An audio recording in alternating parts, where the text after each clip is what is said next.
नमस्कार, जय हिंद, वंदे मातरम। आप सभी विद्यार्थियों का स्वागत है आपके अपने यूट्यूब प्लेटफॉर्म उदय एजुकेशन में। विद्यार्थियों, आज के इस वीडियो में लेके आया हूँ अर्धवार्षिक परीक्षा की दृष्टि से इम्पोर्टेंट कक्षा 9वीं का सूचना प्रौद्योगिकी यानी कंप्यूटर विषय का पेपर, जिसका पेपर है वो राजस्थान के विद्यार्थियों के लिए 14 दिसंबर को होने वाला है। उसकी दृष्टि से वेरी मोस्ट इम्पोर्टेंट ये प्रश्न पत्र रहेगा। तो विद्यार्थियों, इस प्रश्न पत्र को अंत तक देखिएगा, इसे ज़्यादा से ज़्यादा शेयर और लाइक ज़रूर कीजिएगा।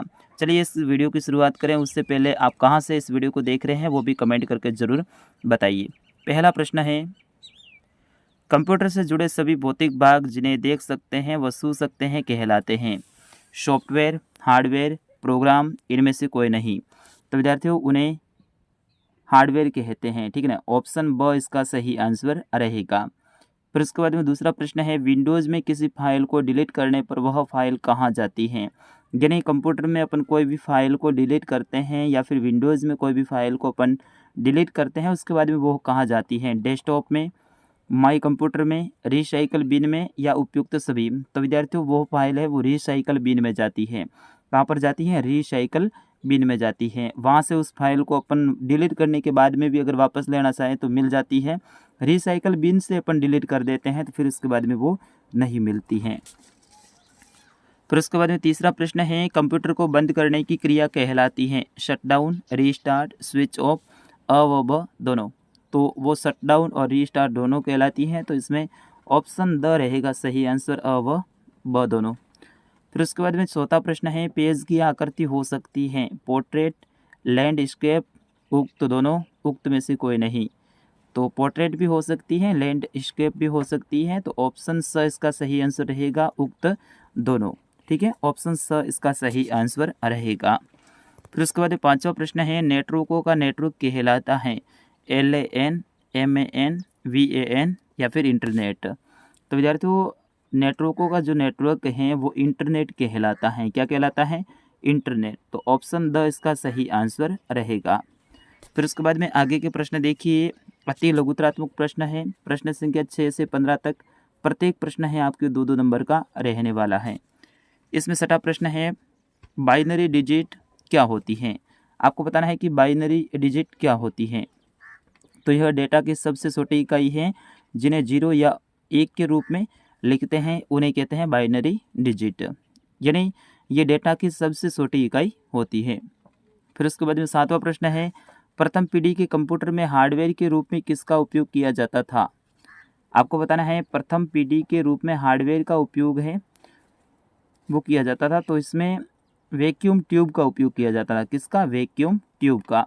विद्यार्थियों, इस प्रश्न पत्र को पूरा देखना है, सारे प्रश्न महत्वपूर्ण हैं। और अभी तक आपने वीडियो को लाइक नहीं किया, लाइक कर दीजिएगा, इससे ज़्यादा से ज़्यादा शेयर और चैनल को भी सब्सक्राइब करना है।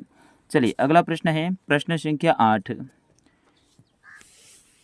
ENIAC और EDVAC कंप्यूटर की किस पीढ़ी के उदाहरण हैं। तो विद्यार्थियों, ये प्रथम पीढ़ी के उदाहरण हैं। फिर उसके बाद में अगला प्रश्न है, विश्व का प्रथम माइक्रो प्रोसेसर कौन सा है। तो विश्व का प्रथम माइक्रो प्रोसेसर है वो ईटेल है। कौन सा है? ईटेल 4004। ये 1971 में आया था। कब आया था? 1971 में।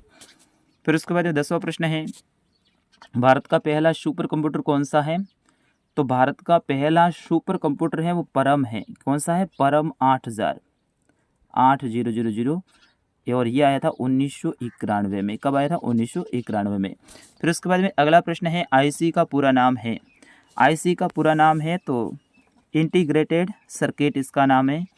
फिर उसके बाद में अगला है, स्पीडोमीटर, घड़ियाँ, विद्युत मीटर, थर्मामीटर आदि किस कंप्यूटर के उदाहरण हैं। तो ये है एनालॉग कंप्यूटर के उदाहरण है, एनालॉग। ठीक है, एनालॉग। फिर उसके बाद में अगला प्रश्न है, कीबोर्ड में कुल कितनी फंक्शन कीज होती हैं। तो कीबोर्ड में कुल 12 की होती हैं, जिसमें F1 से लेकर F12 तक होती हैं। कितनी होती हैं? 12। और कौन कौन सी होती हैं? F1 से लेकर F12 तक, यानी F12 तक। फिर उसके बाद में अगला प्रश्न है, रोम तथा राम का पूरा नाम लिखिए। तो रैम, रैंडम एक्सेस मेमोरी। रोम का होता है रीड ओनली मेमोरी। फिर उसके बाद में WWW का आविष्कार किसने किया था। तो तो इसका आविष्कार है वो टिम बर्नर्स-ली ने किया था। कब, किसने किया था? टिम बर्नर्स-ली ने। और कब किया था? 1989 को किया था, ठीक है ना। मार्च का महीना था, वो भी आपको याद रखना है। फिर उसके बाद में अगला प्रश्न है लघुत्तरात्मक प्रश्न 16 से लेकर 20 तक। प्रत्येक प्रश्न है वो आपके 3-3 नंबर का रहने वाला है। तो 16 प्रश्न है, कोई 6 इनपुट डिवाइस के नाम लिखिए तथा प्रत्येक का एक लाइन में वर्णन कीजिए, ठीक है ना। फिर उसके बाद में अगला प्रश्न है, उससे पहले इसका आंसर देख लेते हैं। तो विद्यार्थियों इसका सही आंसर होगा, इनपुट डिवाइस की बात हो रही है तो game pad, joysticks, light gun आदि हो जाएंगे, ठीक है। इसमें ये आपके इनपुट डिवाइस हो जाएंगे। इसमें computer, mouse, scanner, camera, joysticks, microphone, keyboard, ये सारे के सारे क्या है? इनपुट डिवाइस हैं। फिर उसके बाद में अगला प्रश्न है प्रश्न संख्या 17। प्रश्न संख्या 17 है, माइक्रो कंप्यूटर किसे कहते हैं तथा इसके 4 उदाहरण लिखिए। प्रश्न है, माइक्रो कंप्यूटर किसे कहते हैं तथा इसके 4 उदाहरण लिखिए। तो बिल्कुल ये प्रश्न आपके लिए बहुत इंपॉर्टेंट रहने वाला है। तो इसका सही आंसर होगा आधुनिक desktop computer, video game, laptop, tablet, PC व कई प्रकार के जो हैंड हेल्ड डिवाइस हैं जिसमें मोबाइल फ़ोन, पॉकेट, कैलकुलेटर आधुनिक सिस्टम है।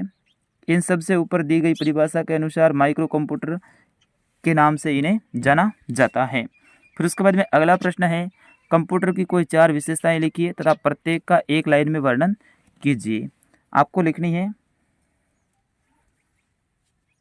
कंप्यूटर की 4 विशेषताएं। फिर उसके बाद में अगला प्रश्न है, डायलॉग कंप्यूटर तथा डिजिटल कंप्यूटर के 2 अंतर लिखने हैं। फिर उसके बाद में 20वां प्रश्न है, सुपर कंप्यूटर की विशेषता बतानी है। 21वां प्रश्न है, कंप्यूटर का ब्लॉक डायलॉग बनाइए जिसे पूर्णतः नामांकित किया जाना चाहिए। और 22वां प्रश्न है, वेब ब्राउज़र किसे कहते हैं, इनके कार्य बताने हैं। वेब ब्राउज़र किसे कहते हैं और इनके क्या क्या कार्य हैं वो आपको बताने हैं। तो विद्यार्थियों इस तरह से आपके ये कंप्यूटर के प्रश्न आने वाले हैं। इनका स्क्रीनशॉट आप चाहे तो ले सकते हैं। सारे के सारे प्रश्न हैं। ये देखो रैम और रोम का नाम, तो इसमें रैम का क्या है? रैंडम एक्सेस मेमोरी, और रोम का है रीड ओनली मेमोरी। तो ये नाम आप याद रखना। और इसमें देखिए अवसर के ये प्रश्न है, इनको भी अच्छे से आप देख लीजिए और आप चाहे तो इनके स्क्रीनशॉट भी ले सकते हैं। तो विद्यार्थियों कक्षा 9 के अर्धवार्षिक के सभी विषय के पेपर मैं इसी चैनल पे अपलोड करने वाला हूँ। वे पेपर देखने के लिए आप हमारे चैनल के साथ में बने रहें। फिलहाल इस वीडियो में बस इतना ही। मिलते हैं अगले वीडियो में, तब तक के लिए मुझे अनुमति दीजिए। नमस्कार, जय हिंद, वंदे मातरम।